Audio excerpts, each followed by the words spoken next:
let's start with the first question. Who's first? All right. Up first, we've got Digitmerk. I'm pulling them up now. Oh, here we go. The Germans. The Germans are coming. Digit, how you doing, fam? Hello, can you hear me?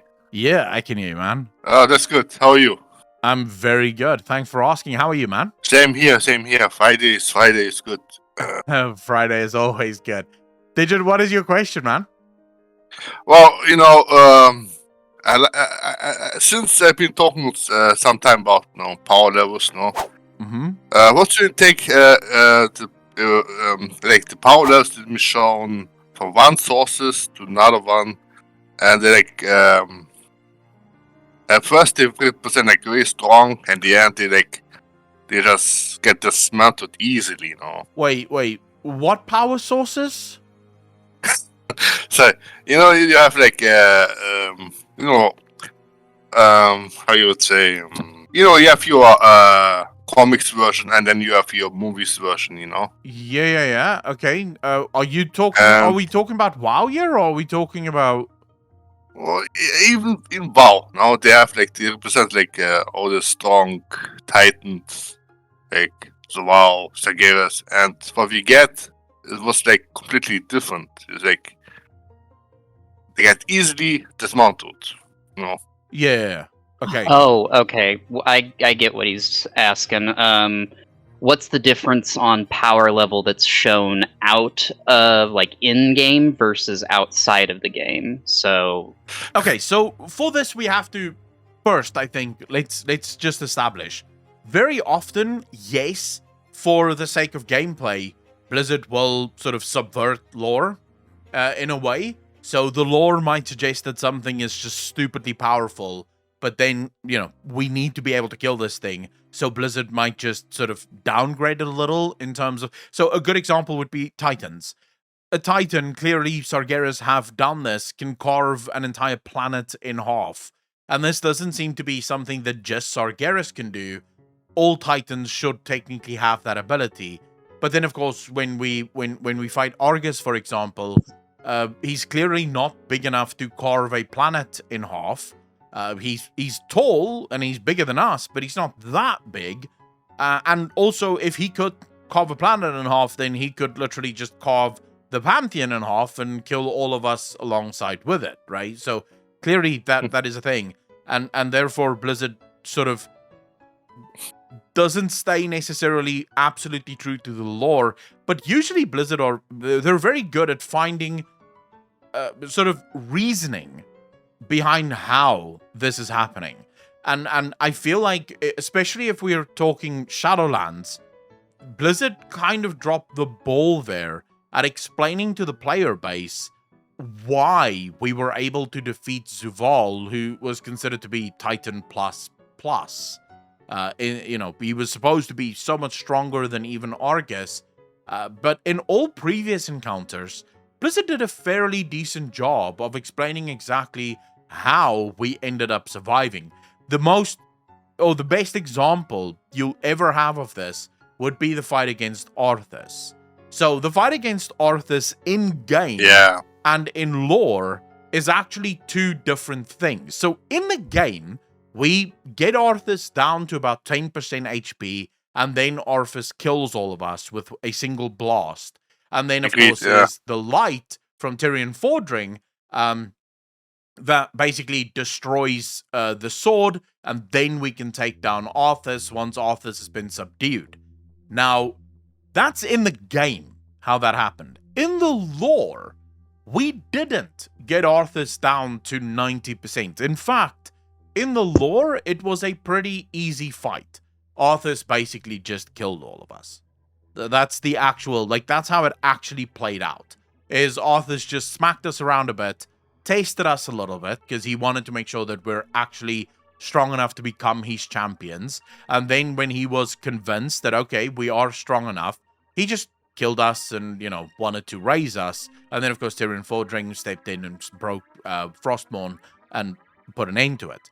So we owe that victory to Tyrion Fordring and no one else. We are not responsible for that victory.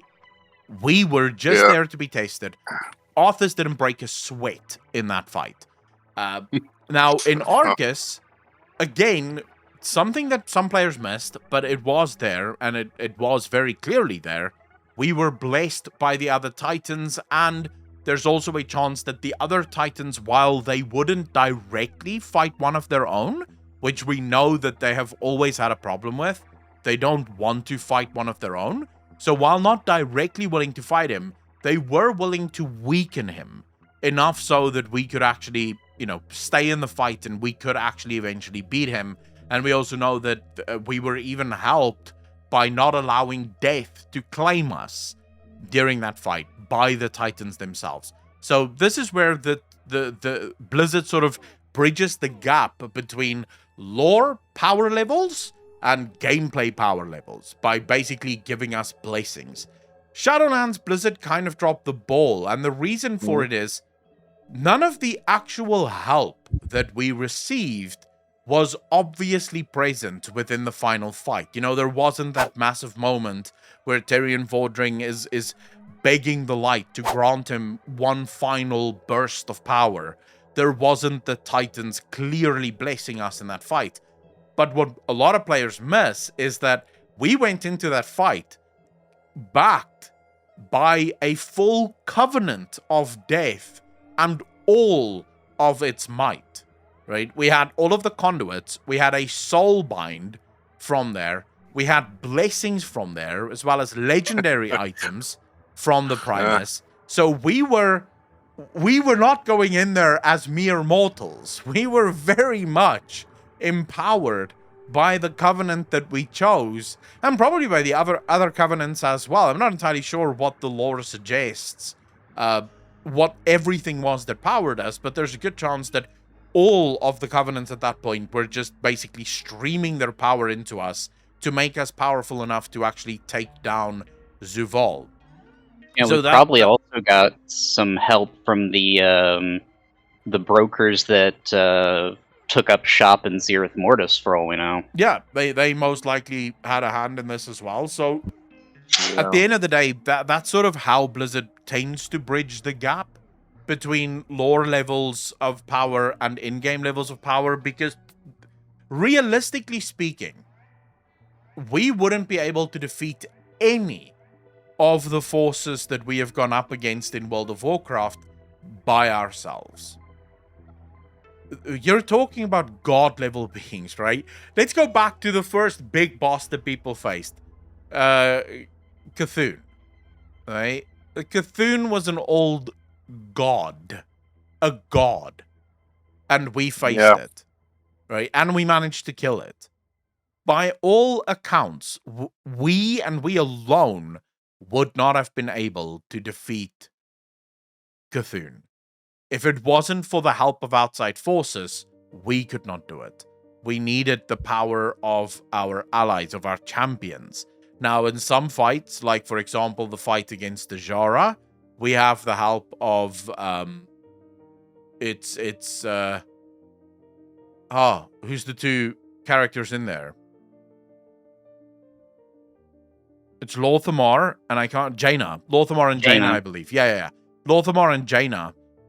They're in there, and they actually help. In the lore, it is mainly their fight.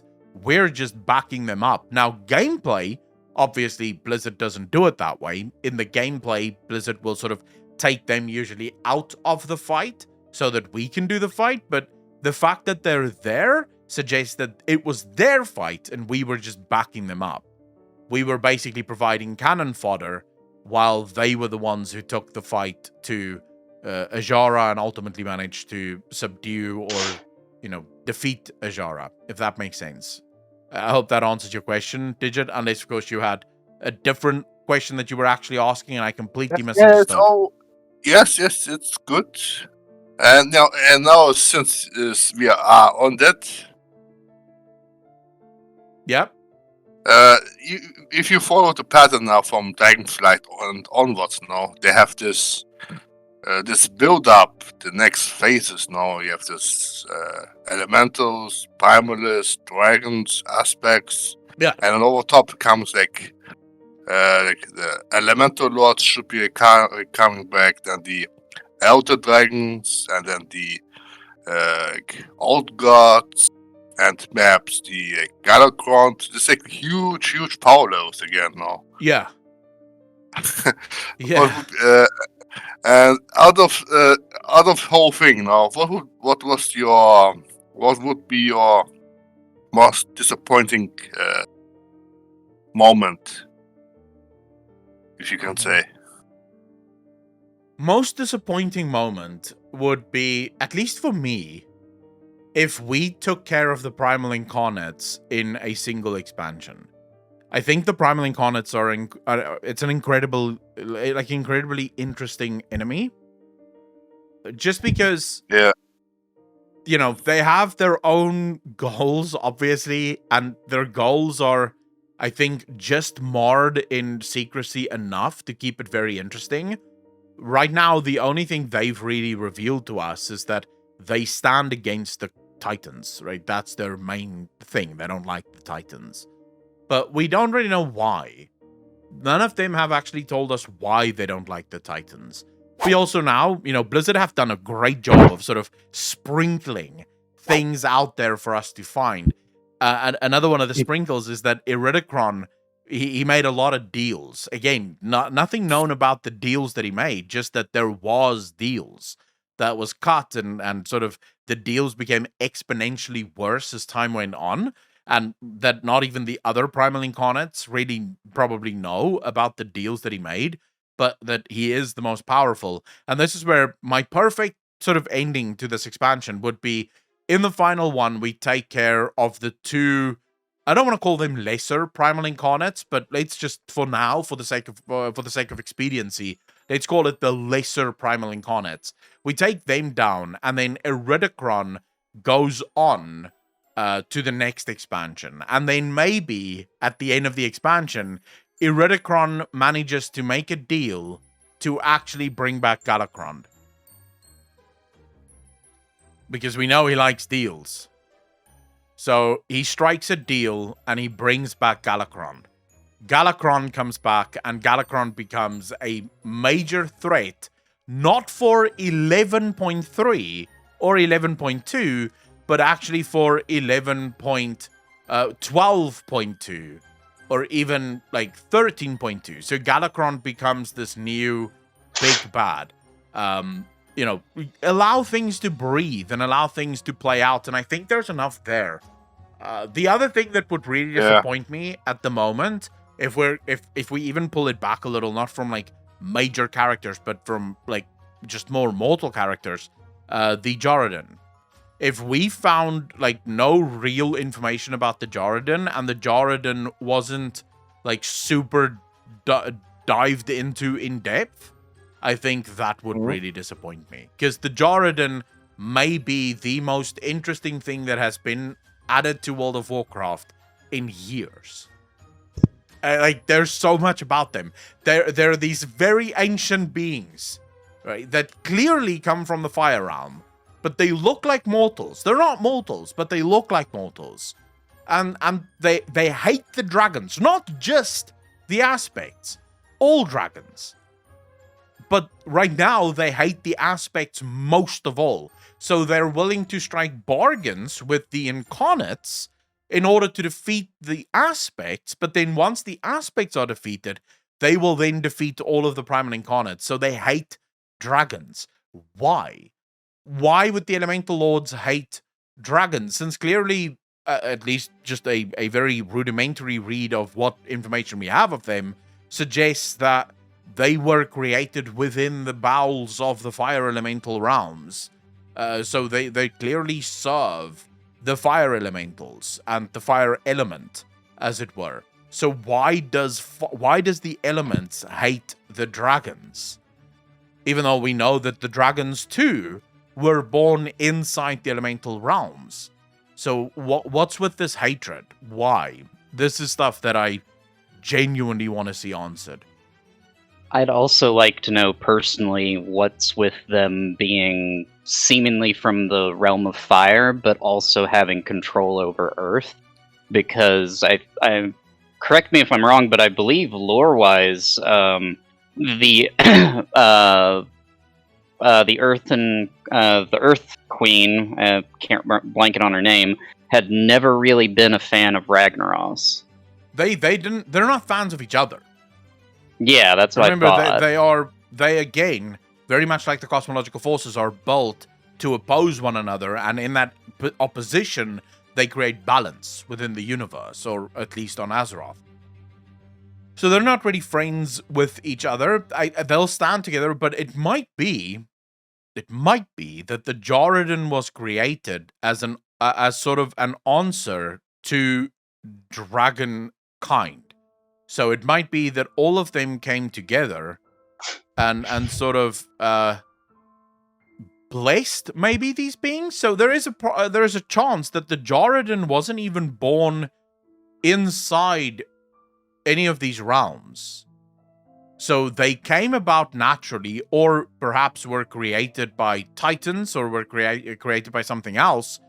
Then the elemental lords came in, blessed them with their power, and basically turned them into their warriors against dragonkind and against whatever titans had done. So something to that regard could also be true. Or it might just be that they just learned how to use the elemental magics, and they have their own idea of what they want to do. We don't really know what that answer is right now, but to answer your question, Digitmark, that's what I would like to see most. Those two things, at least. That's fair enough. All right. Sounds very interesting. Yeah. Very. Absolutely. Was that all of your questions, Digit, or did you have more? Yeah. It's especially because I realized with the World of Warcraft phase now, similar to how the MCU would work currently with the phase. They have currently like the big guys already shown up, and same with World of Warcraft now. Well, I hope it will be not less worse again. Hope it will be No, I think possible again. I think Blizzard have learned their lesson, Digit. I think you can see it in everything that Dragonflight is and everything that Dragonflight is doing.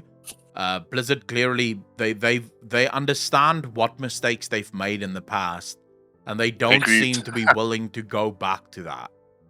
So totally, yeah, I would say we're probably fine. As things stand, I think we're probably fine, at least for now. It all depends on if Blizzard gets antsy, if Blizzard gets desperate.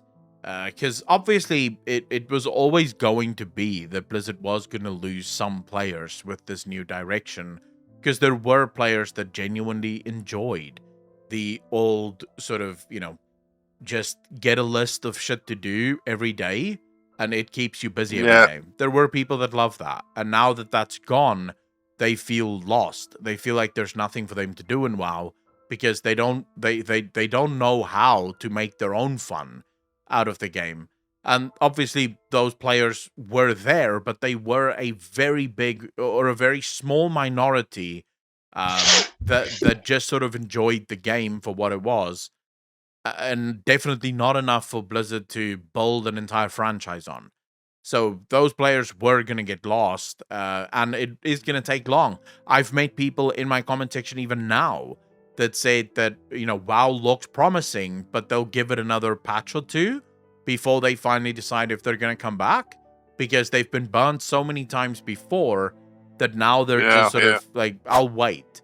And I hope that Blizzard keeps that in mind. There is still a lot of players on the sidelines waiting to jump in. They're not just ready yet, but they will get there. And Blizzard just needs to stick to this. They just need to keep doing what they're doing now, and they'll get there, I think.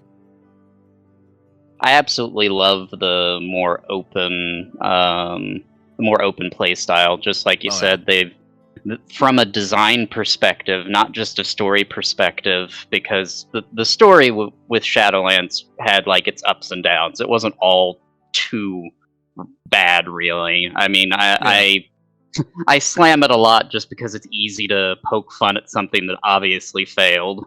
but it still had great points to it. And Oh, yeah. what I can say about Dragonflight is I have yet to see a very big negative that makes me go, oh, there's the regular WoW that we've come to expect. Yeah. Like, go with something as simple as the massive profession rehaul. It is so intricate for something that honestly most people write off after the second raid gets introduced. Yeah, true. Very true. No, I absolutely agree with you there. 100%. Digit, by the way, thanks for the question, man. Really appreciate that.